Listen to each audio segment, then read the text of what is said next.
Michael, now former Deputy Scott Peterson locked up here at the jail, being watched over by his now former colleagues with the sheriff's office. Reaction came in quickly from parents, some telling me that they were surprised, others telling me they weren't surprised at all, adding that they hope Peterson rots. For more than 15 months, Fred Gutenberg waited for this news. Certainly not disappointed and not surprised. His 14-year-old daughter, Jamie, among the 17 killed in Parkland in February 2018. He deserves to rot. He is responsible in large part for why my daughter is gone. And I have no sympathy for him. I'm glad he's been arrested. Deputy Scott Peterson was the only person on the Stoneman Douglas campus that day who legally had a gun. He's seen on camera taking cover outside of Building 12, the freshman building, as confess shooter Nicholas Cruz opened fire inside.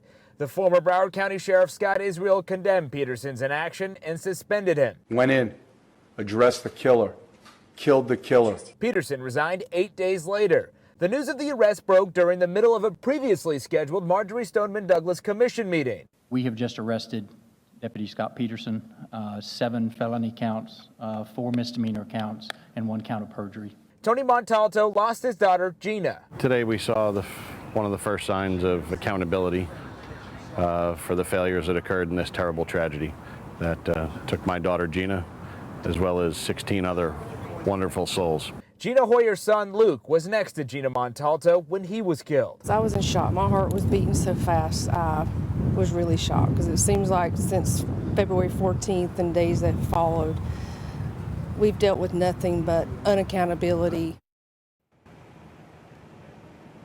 Now, Michael, Andrew Pollock, who lost his daughter Meadow in that shooting, has had an ongoing civil case against Peterson. Michael?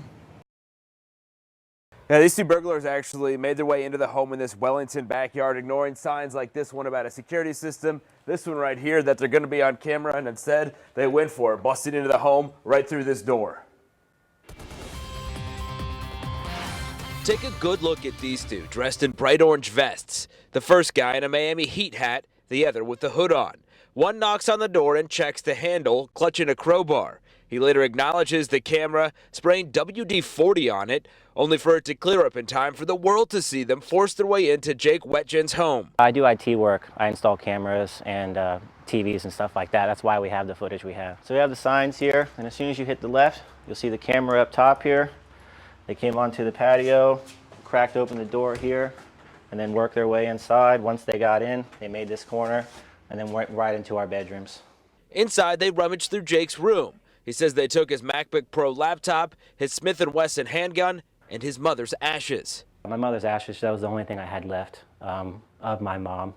So it takes a toll, you know. It's quite painful to not have a piece of her anymore. His mom, Linda, passed away in 2016. Here are some still shots of the two men. Hopefully somebody recognizes them. I really hope that someone does call and report them if they know who they are. If anything, at least we can catch these guys and get them off the street so they're not breaking into other people's houses and stealing their stuff or their personal belongings.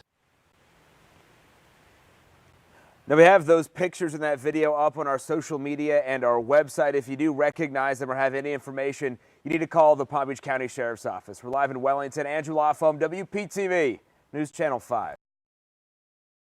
In the mid-50s, Burt Reynolds had just ended his career at Florida State as a running back after he suffered injuries in a car wreck he was involved in. So he came back home here to Palm Beach County. He really didn't know what he wanted to do, so he begrudgingly got involved with acting. Burt Reynolds was in transition in 1956. He didn't know what he wanted. He was in a humanities class in what was then known as Palm Beach Junior College. The first day he sat in the back row because he wasn't that interested. And then he thought, well, this guy's not bad. So the next day he sat about halfway up, and he said by the end of the week he was on the front row. Reynolds was in Watson B. Duncan III's class. Honey is Duncan's widow. Mr. Duncan was looking for an actor in an upcoming play he was directing called Outward Bound. He told Bert, he said, why don't you come and read? We're going to do this play. And he said, oh, I couldn't do that, Mr. Duncan. He said, only sissies do that, put on makeup and act. But Bert would show up for his reading. He got the part. He said about halfway through the rehearsals that he told Bert, he said, you're going to be an actor. And he said, "You're a nice man, Mr. Duncan, but you're crazy as hell." To close friends like the Duncans, he was known as Buddy. He gave me this the last time I saw him, and he signed it with Buddy. To 20-year-old actress and Jupiter native Taylor Blackwell, he was known as Uncle Bert. He's taught me so much from an acting standpoint, obviously, but that really translates into the human experience. Taylor has been learning how to act from Uncle Bert since she was 10. They shared the screen in this short film. Is every dog on the planet named Charlie, or is it just me? No, just you. No. I name my dogs after hurricanes. To have had his support all these years, it really just given me so much confidence. Thursday is Taylor's 2-year anniversary in Hollywood. Her career influenced by the Hollywood icon who never forgot where home was. Burt Reynolds was at the Lake Park campus for Palm Beach Junior College today. That college is known as Palm Beach State College. In Palm Beach Gardens, there's a building named after Burt Reynolds, and at their Lake Worth campus, a tribute to his mentor, Watson B. Duncan III. The theater there is named after him. In Jupiter, Andrew Lofholm, WPTV News Channel 5.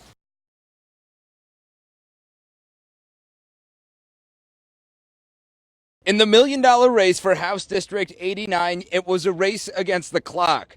The new deadline looming as ballots were counted by hand. Each candidate, Democrat Jim Bonfiglio and Republican Mike Caruso, anxiously watching. Caruso clinging to a 37-vote lead from election night. We're about 90 minutes away from that noon deadline. Let's go find out how each candidate is feeling right now. I've done a lot of jury trials. It's like sitting and waiting for a jury to come back, except a lot more jurors, and you get to watch them deliberate, essentially. I don't know what it is being charged for murder, okay, but I feel like we're waiting for the jury to come in with the verdict, and that's how stressful it is. The ballot still in question went before the canvassing board with an hour to spare.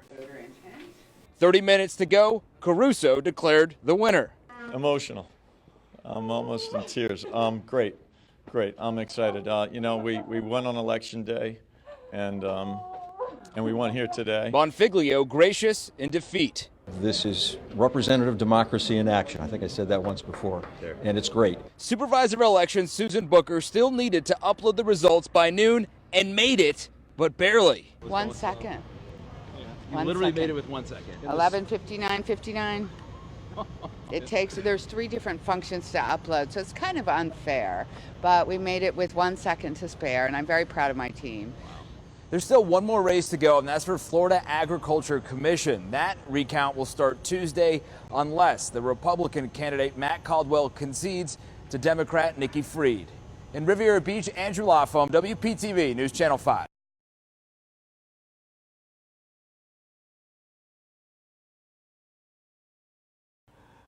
There's a friendly battle brewing between local police agencies, a game of one-upsmanship, lip-syncing like there's no tomorrow. In Boynton, Katy Perry on a boat.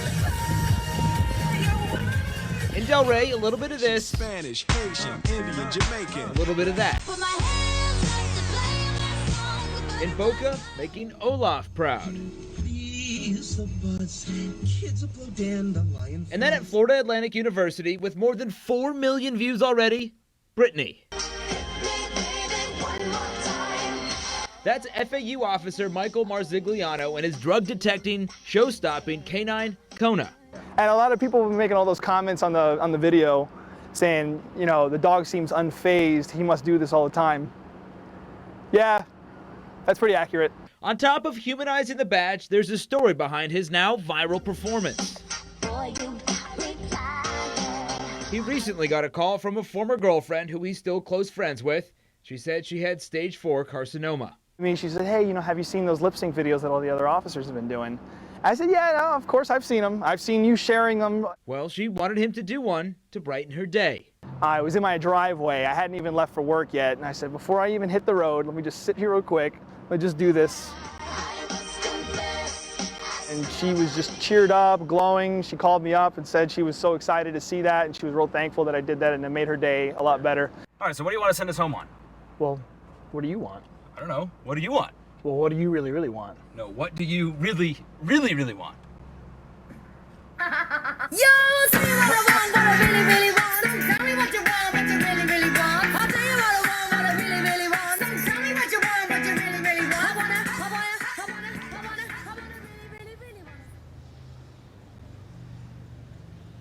All right, we are live outside of the West Palm Beach Police Department because after Boynton Beach made their video, they challenged the West Palm Beach Police Department to make a video of their own. But they haven't quite yet. I reached out to West Palm Beach Police and they say they're trying to rally up some officers to make that happen. So West Palm Beach Police, we're watching. Michael and Kelly.